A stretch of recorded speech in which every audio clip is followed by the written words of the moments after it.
Agolo. Agolo. Agolo mafai mu fogan. Roba tenure mu fogan. Monchole tesile mu fogan. Bibenezi na tepelo. Bibenezi. Oya ko bolo la matewe. Kategron ya nyawe. Ala lemo no gi. Ala lemo no maitro no gi. Aboko mekeja. Anya wo na na hori. Ndo na me de ton. Ele yom cafe. Ko so beri. Anya padre, ko padre. Be nya nya. Be me dia mere ko. Tata me ke medio. Me ma ni na je. Me si wo to me nya ko. Tomo.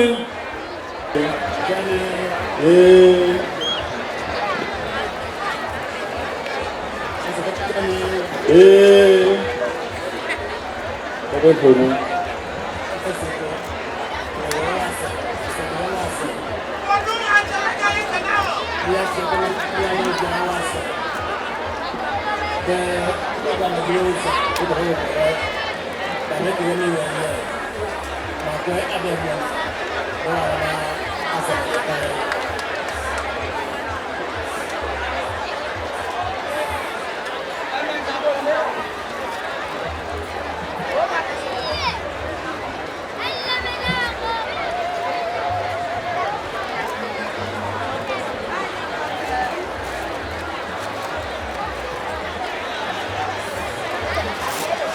On behalf of the chiefs and people of Asogli, I want to thank all our distinguished guests who have found the time to come and celebrate this day with us. Special thanks to our paramount chiefs who have come from outside of the portal room. Special thanks especially to Osajifo Oseagleyo Azumanbedu. Special thanks to Nana Kaduse Ampen Tepahene. Special thanks to Nasebe Ebu Ewusi. Of course, special thanks to Nana Soglo Alo. Also thanks especially Tokote Naba, who has come all the way from beyond Baku. I want to thank my friend Togbe Afede XIV. I also want to thank now Professor Bele Chill. Of course, very importantly, Togbe Afede, who is representing Togbe Afede and heading a large delegation from Togo. I also thank our ambassadors and high commissioners who are here. Among them, the Côte d'Ivoire ambassador, the South African High Commissioner, the Zimbabwe High Commissioner, the UK High Commissioner, and the High Commissioner of Barbados. I also acknowledge the presence of the representatives of the Ministry of Chieftaincy and Religious Affairs, and also the representatives of our former President, His Excellency John Mahama, and also the Speaker of our Parliament. I also want to acknowledge and thank the clergy who are here with us, and also our friends from the media. Again, I thank all of you for coming to celebrate this very important day with us. It's a day that promises our 2023 celebration of our 20th anniversary as the leader of the Asogli people. We have had a great celebration over the past 6+ weeks. Just as the Christians do, we had our All Souls Day when we prepared meals for ancestors. We also had our Seniors Day when we entertain our seniors, the elder statesmen of Asogli, and thank them for all that they've done for Asogli. We also recognize our youth. We are a youth empowerment and entrepreneurship day because we see the youth as the future. Indeed, the future belongs to them, and our objective was to mentor them and to remind them of the tremendous opportunities ahead of them. We also entertain our kids and had an anti-corruption day because we see corruption as the biggest bottleneck in a part of our development. We also had an environment day because we recognize the importance of climate change, the need for all of us to join hands to deal with the causes of climate change. We, of course, as we have been victims recently of massive floods, so we don't need to be reminded of the importance of the environment. We also recognize our women, their important role, and a very successful Women's Day celebration. I want to recognize all of the political parties that are here, MPP, the NDC, and etc. Distinguished ladies and gentlemen, we are here thanks to the work that has been done by our ancestors, the founders of Asogli, who have settled in Noche over 900 years ago before moving to where we are today. We also acknowledge our predecessors, especially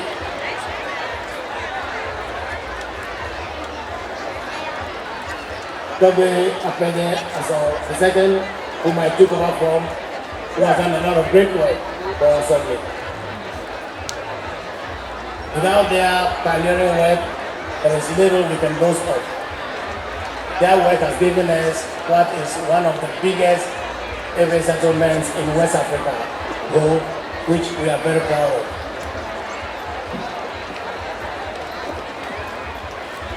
Togbe also has already explained the conspiracy that led to my capture 20 years ago. When the Asogli decided to make me their leader, they made very clear to me their two most important needs. One, to bring development to the community so that our citizens can have jobs, can have incomes, and can enjoy good living standards. Of course, the importance of unity. They need to keep us united because without unity, the development that we create cannot be realized. And that is why for the past 20 years, the questions of development have dominated my thinking. Of course, I've not lost sight of the important need of peace and unity. And of course, the reminder that we have to modernize chieftaincy if we should be able to bring to us the desired development.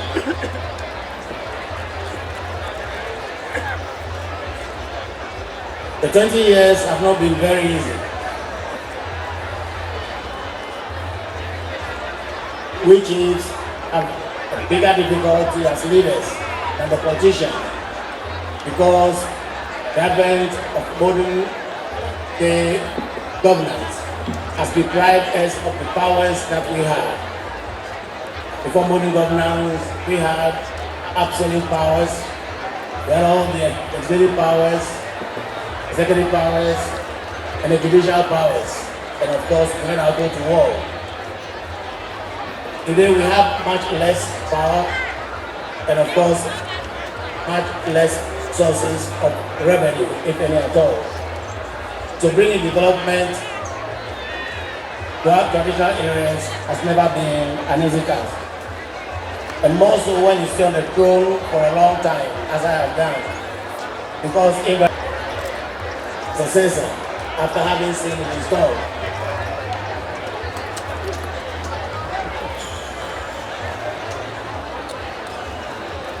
having said that, we have tried as the people to make our own impact on chieftaincy.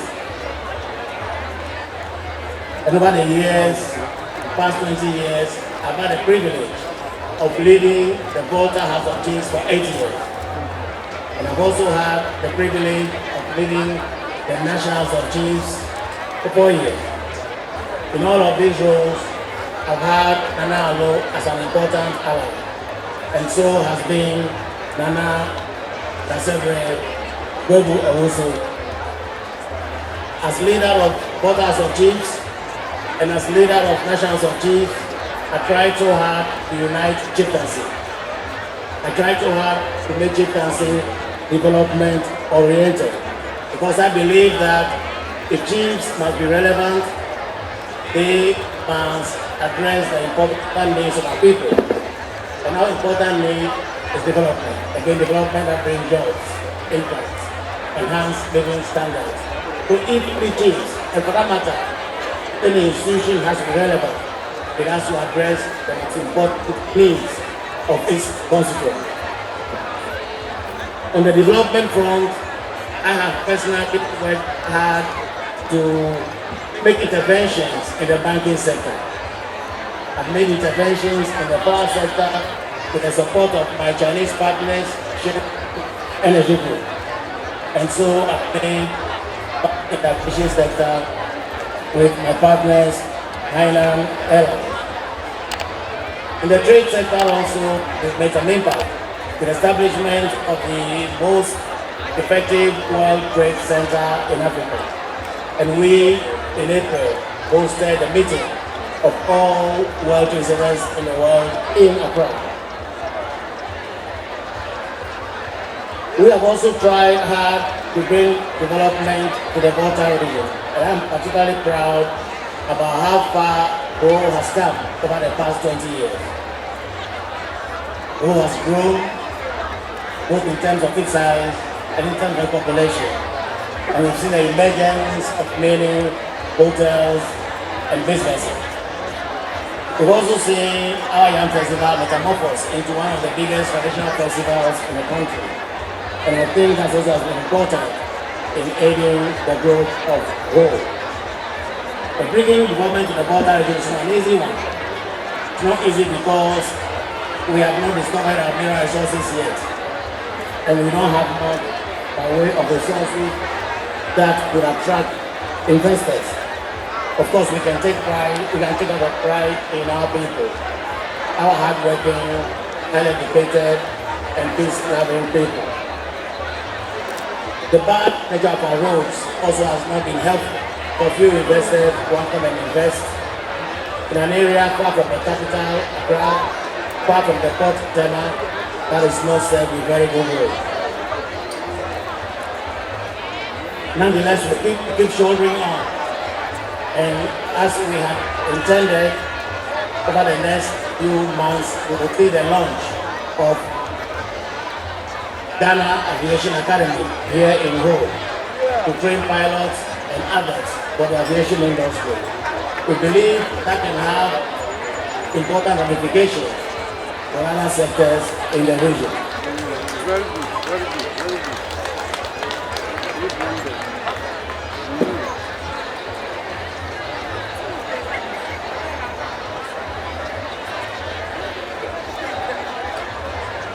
At the national front, we have made sure our voice is heard of matters of important national concern. I recall we made our voice very clear during the regional reorganization. We were never opposed to that, but we were very concerned that the process was conducted according to the Constitution, and we made our opinion known very loudly and clearly. We also made our opinion known about the intended but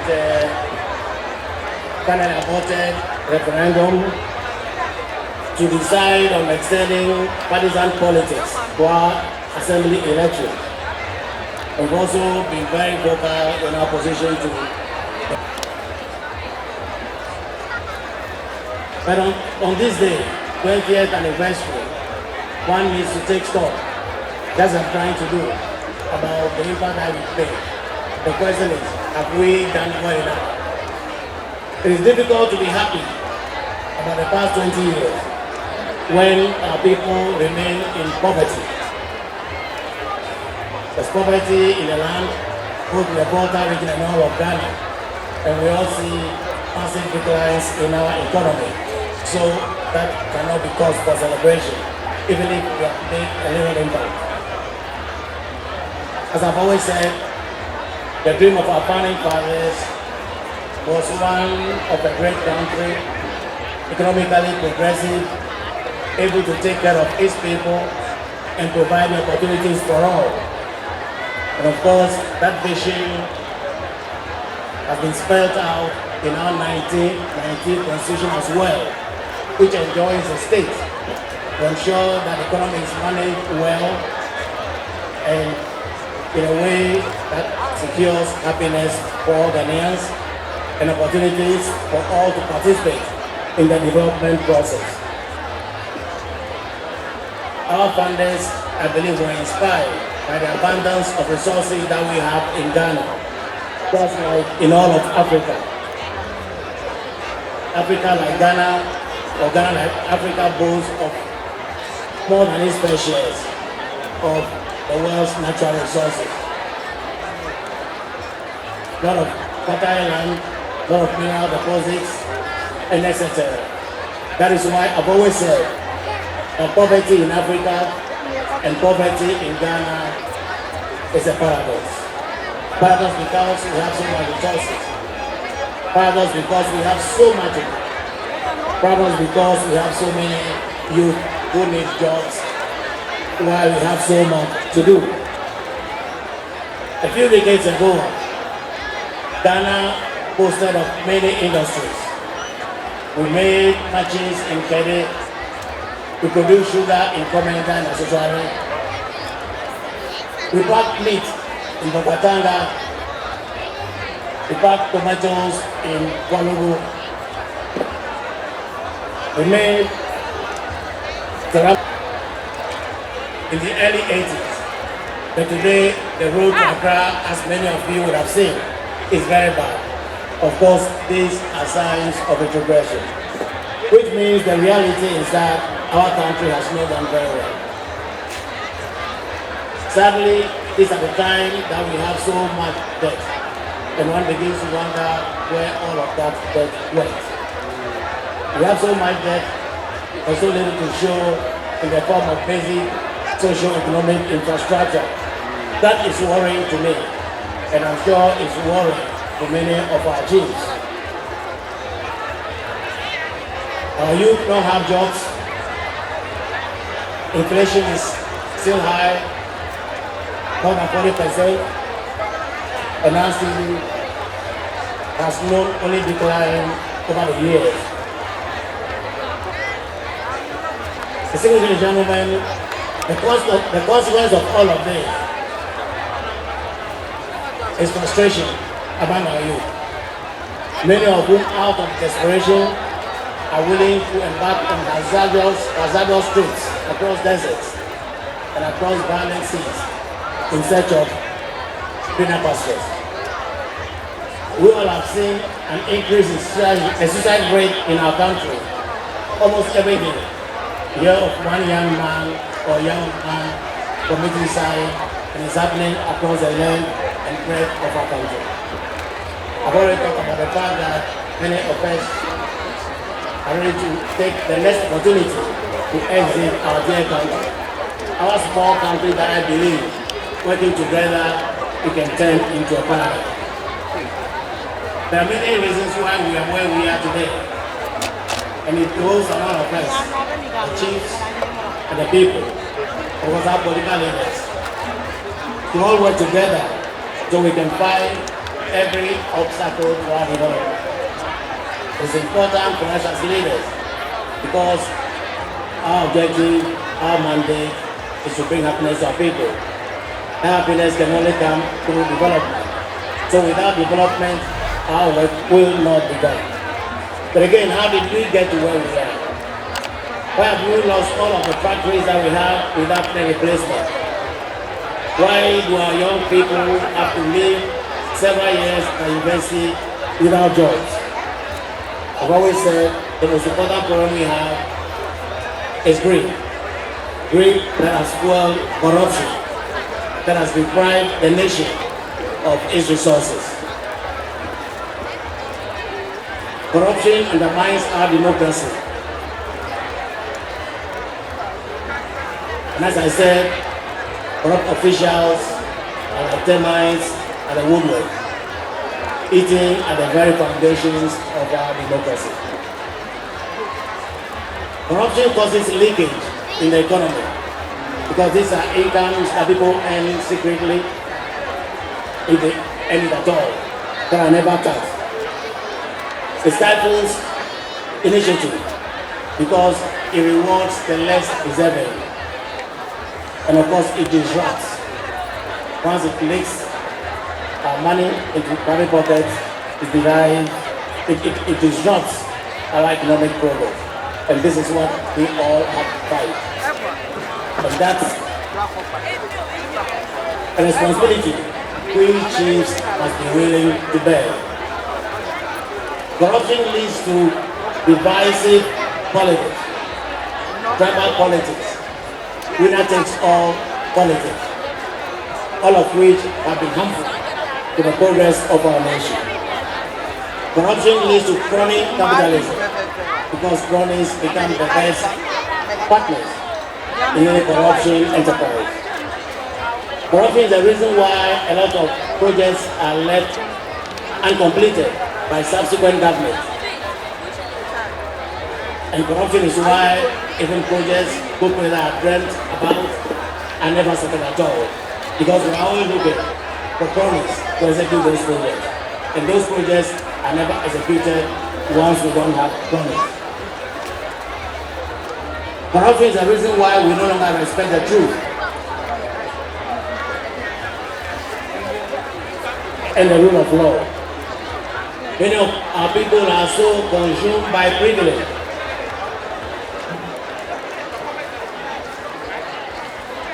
that they are willing to invoke the Lord Jesus Christ in defending what is untrue. They only see bad in what does not benefit them. These are things that we have to guard against. Let's tell the truth, because without the truth, no nation can progress. Evidence is there that the most developed nations are the ones that uphold, at least generally speaking, the path of honesty and where the rule of law works. You recall when recently I responded when that was paid to me that I thought I deserved. Ex gratia for my Council of State Services, I became the target of insult. Most unfortunate. I want to say here again that I believe that the provisions of Section 71 of our Constitution that allows a few privileged people to enjoy what they call unnecessary benefits is not fair, and I call for its abolition. In any case, the Constitution does not say that those who must be paid. It only talks about a committee determining how much they deserve to be paid, if at all. But we all agree that it doesn't make sense for an official of government to enjoy ex gratia benefits every 4 years, where each benefit is several times what a poor teacher takes home after 40 years of work. As leaders, we should be honest and accept that many of these benefits are not deserved. Recently, there was a ridiculous talk about a a government institution buying iPhones for each board members and executives. As leaders, we must accept that we do not deserve some of these freebies and be bold enough to reject them so that we all can bring honesty into leadership in our country. One of the biggest challenges we have, aided by corrupt officials, are weak institutions. Some of our institutions are intentionally weakened so that the controls that we need to provide a bulwark against corruption will no more be there. Our military is compromised, the police, the judiciary, even chieftaincy. We need all to work hard to ensure that these institutions win back their independence so that we can serve the purposes for which they are intended for our common good. But very importantly, we all must accept that our attitudes have something to do with lack of development, or our lack of development. Success can be achieved except through hard work. As a final reason for our backwardness or our lack of development, let me also talk about the problem posed by our 1992 Constitution, which has not helped the fight against corruption, which has not ensured transparency and accountability in national life, which has given too much powers to the president until those powers are curtailed. At the necessary checks and balances are introduced to our legal system, we cannot see development. And our advocate that our less government, just like President Mills tried to do, takes the issue of amending our constitution very seriously. Very important that we have a constitution that is aligned with our development objective and indeed helps to facilitate our development. As I've always said again, I am a slave to optimism, and that is why I believe that we can turn our fortunes around.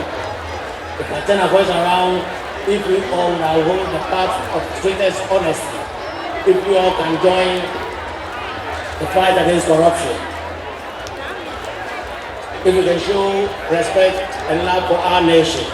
But of course, it will require the right kind of leadership.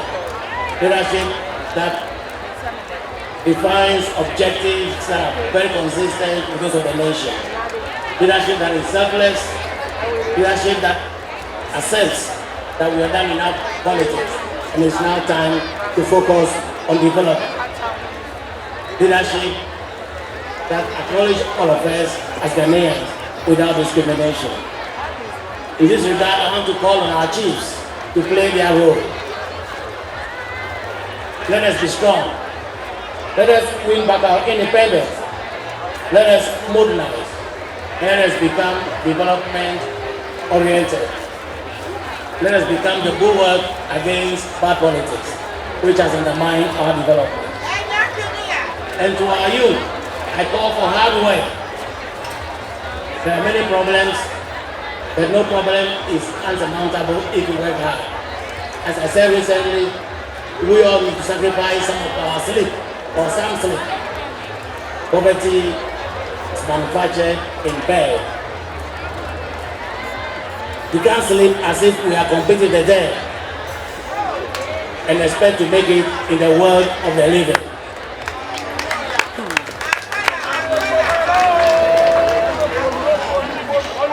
We, the chiefs, who try to provide the motivation that we can. I'm sure government will try to provide motivation that it can. But at the end of the day, we all need to work very hard if the benefits of progress that we see across the world is to become available to us. I also like to call on our politicians to remember that we have only one Ghana. It's important that we all accept that we've done enough politics and it's time to focus on development. It's important to put national interest ahead of personal interest and of course ahead of the interest of our parties. Where the interest of our parties are in conflict with the interests of our country, we have a big problem. Honest politicians will always ensure that the objectives of their parties are consistent with those of our country, and I ask for that consistency. We are only about a year and a few months away from the next election. It's sad that tension is already growing. I'd like to call on the Electoral Commission to commit itself to fairness, to commit itself to dialogue with all the political parties, and to ensure that all of these decisions are seen as fair by all parties, so that we will not have to go through more tension in the run up to the next election, let alone see violence during the election. But Ghana is all we have. Let us continue to shine in the world as an oasis of peace. Our peace is an important asset because irrespective of where our economy is, notwithstanding economic downturn, investors still value Ghana. They do because of the peace that we enjoy. So I ask that we all come together, the chiefs, our youth, our professionals, our political leaders, our military, police, and etc., and defend the peace that has become an important character of our country. Once we have peace, we can have the environment that we need to pursue our development objective. And their realization will ensure happiness among our youth and discourage them from embark on hazardous trips across oceans and deserts, to study the risk of disease, and of course, ensure a peaceful and happy outlook for our country. I want to thank all of you once again for coming. Thank you for supporting Asogli. Thank you for having been part of the